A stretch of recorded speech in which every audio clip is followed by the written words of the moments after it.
Welcome back, my friends. It's a new day for exploring. We're out in the woods with our little Twingo. We're going foraging for mushrooms. The conditions are right. We'll see what we find. Stick around.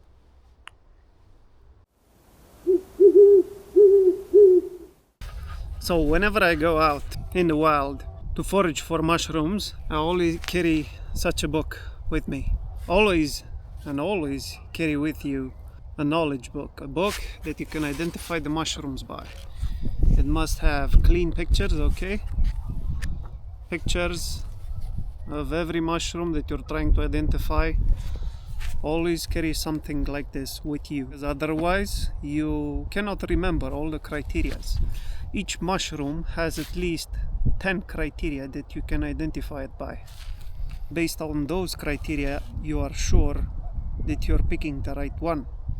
So if you forage for mushrooms frequently like I do, I've been doing it for more than 6 years or maybe more, and during the trips I have about 5 mushrooms that I cannot mistake with other ones. They taste good and they are very hard to be mistaken with something else.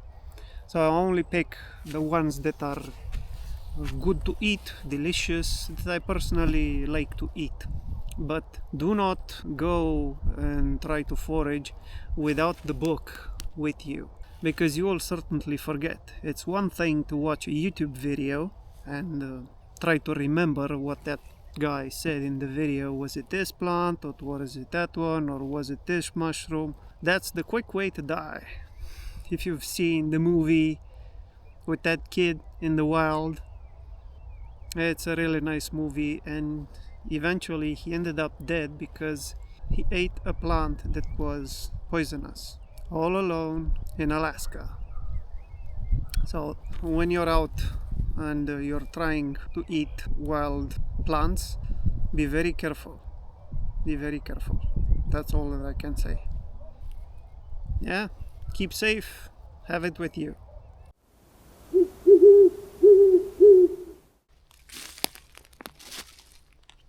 Just by looking at the forest floor,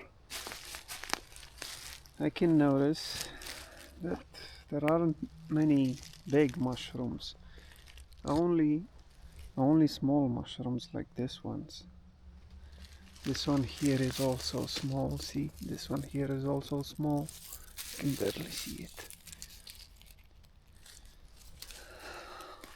This is because summer was very dry. September was very dry also. Now it's late October. And it's been raining for about 3 weeks, I would say. So the forest has been dry up until September. And in October it started raining. And you can see everywhere is wet. You would expect to see mushrooms, but there aren't any big mushrooms, let's say. Why? Well, because mycelium had only 3 weeks to grow. It needs conditions to be wet, damp. And whenever you see only little mushrooms on the forest floor, that's an indicator that it hasn't rained for quite some time. The little mushrooms are the ones to appear first, but big mushrooms need mycelium to grow for at least 1 or 2 months. So if it had rained starting September, the forest floor would be full with big mushrooms. But now we can only see, these mushrooms are skinny, and the forest floor is filled with categories of this type of mushrooms. Skinny mushrooms, as I like to call them. I'll show you more examples. There we go. I didn't have to walk too far to find another skinny mushroom. Another one of those small category mushrooms. See, this is why I say that the forest floor is filled with small mushrooms. Let's walk a little further, see what we see. So I just walked 2 or 3 meters. Again, small mushroom. Here we go again. What? Small mushrooms. I call them skinny mushrooms because the leg, the stem of the mushroom is skinny. And the body of the mushroom is fairly skinny. Look, another one here. So we found 6 different species up until now, all of them skinny mushrooms. If I want to find some useful mushrooms, I need to go look a different location in the forest. There's another mushroom in the camera. I'm not sure if you can see it, but I can. It's right here.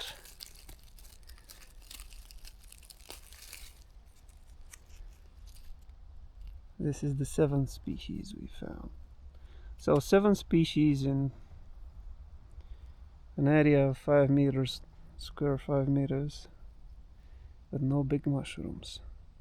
And there's another one here. This one is really old. See, all of them skinny mushrooms, all of them. We'll see what we find. We're not going to give up that easily, so let's keep on searching.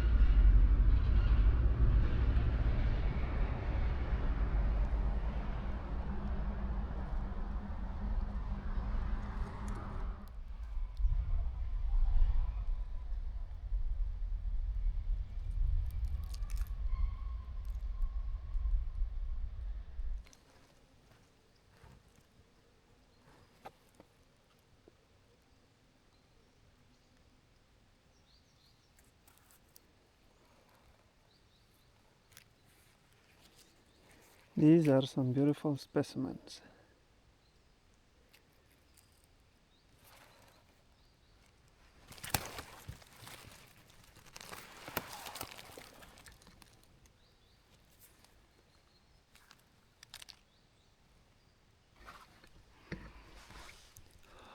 And they smell nice too.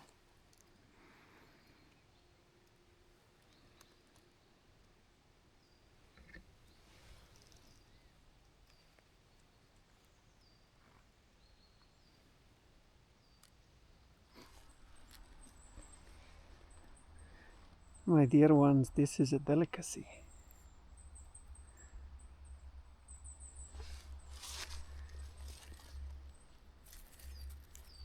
When you break it, it has... This one cannot be mistaken. And it's delicious. Now, check this out. This is a prize find. Lactarius deliciosus, better known as the saffron milk cap. In the foraging world, we love mushrooms that have fail-safe mechanisms. This is a classic. The giveaway is right here in the name milk cap. If I nick the gills, you'll see this vibrant saffron orange latex or milk that starts to bleed up. In Europe, this is a top-tier edible mushroom. It has a firm, meaty texture and slightly nutty, earthy flavor that holds up perfectly when sautéed in buttered or pickled. One thing that might scare off beginners is that as it sits, it gets bruised. It actually develops some bluish, greenish stains. It looks like it's gone bad, but for the saffron milk cap, that's a green bruising. It's actually a primary identification sign that you've got the right mushroom. Just remember, the golden rule is it must have this bright orange milk. If the milk is white or clear, leave it alone. We're looking for that bright orange zest that tells us we found a delicious, safe forest snack.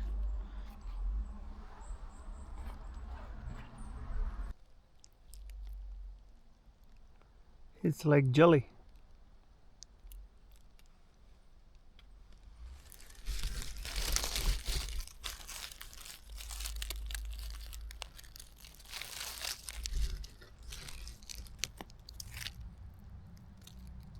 Wobbly.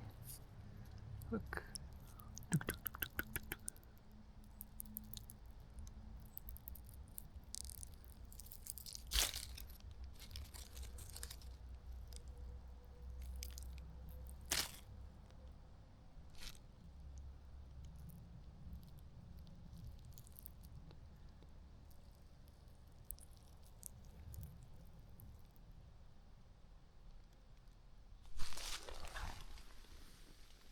My dear friends, this is what we were looking for.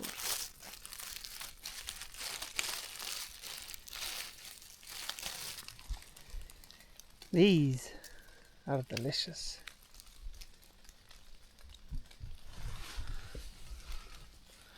This is what we were after. They are called gebe. I don't know how to translate that for you, but I will later. They are very good to eat. This is our prized possession.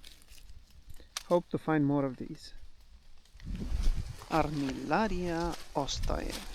Now, we've come across a cluster of one of the most famous and controversial mushrooms in the forest, Armillaria ostoia, better known as the dark honey fungus. For a forager, these are a bulk find because they grow in such massive, tight clusters. Right on the wood, you can see these dark, peppery scales on the top, on the cap. That's a classic trait of the dark honey. And if you look under the cap, there's a thick, sturdy ring on the stem that tells we're in the right family. But beware. This is the escape route safety check. There are dangerous lookalikes that grow on wood like the deadly galerina. To be 100% sure, you need to see a white spore print. If that print is brown, you stay away. In the kitchen, these mushrooms are fantastic. They have a firm, almost crunchy textures and a deep savory flavor. But a word of warning, you must never eat honey mushrooms raw. They contain mild toxins that break down with heat. So you need to cook them thoroughly, usually sauteing them until they get golden brown. Some people find them a bit heavy on the stomach, so if it's your first time, just try a small amount. But for most of us in Europe, a basket of honeys is the highlight of an autumn trek. A fun fact, Armillaria ostoie holds the record for the largest living organism on Earth. There is a colony in Oregon, in USA, that covers 2,000 acres.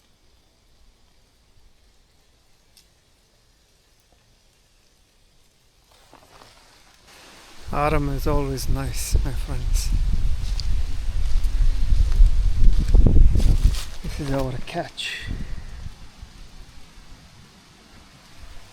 We're going to make a wonderful stew out of them. They're very good for winter. I wish you could feel the air and the smell of the dead leaves. There's something with the forest which always attracts human. It's something profound, very deep with it.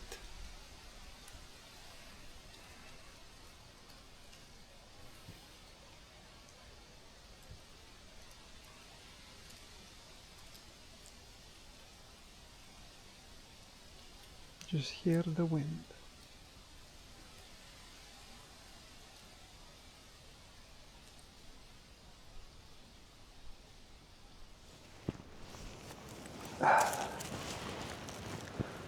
This is a nice little place to have lunch, so let's just do it.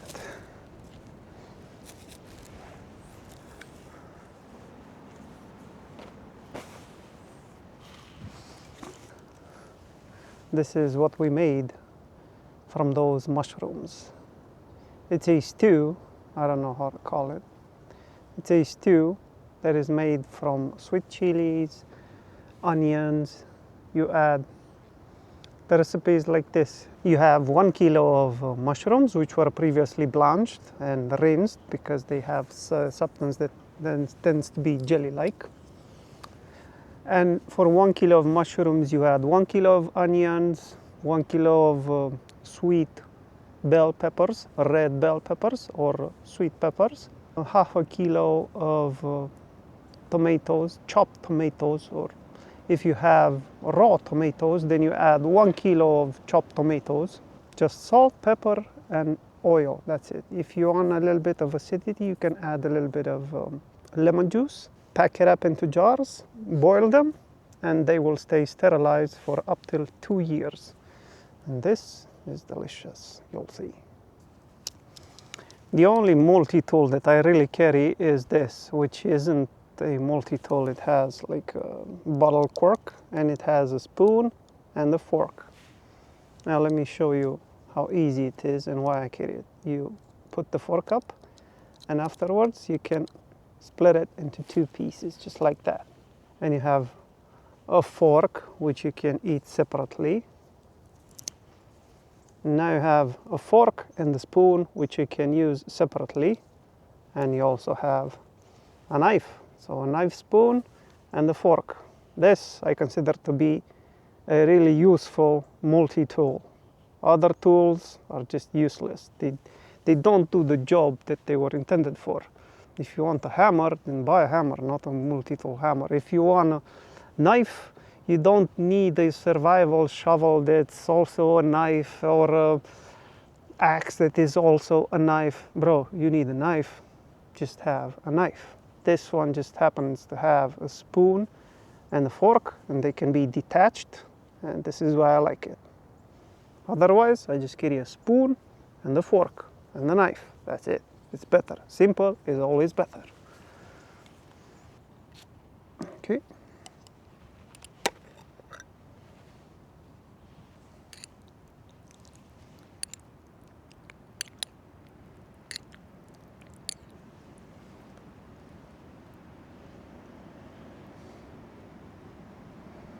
I also like to leave big pieces just like that. It's delicious this way.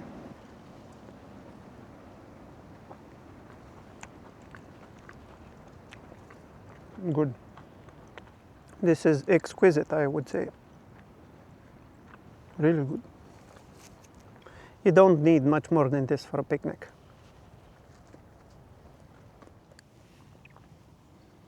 I will just enjoy this, and I'll see you in the next one, my friends.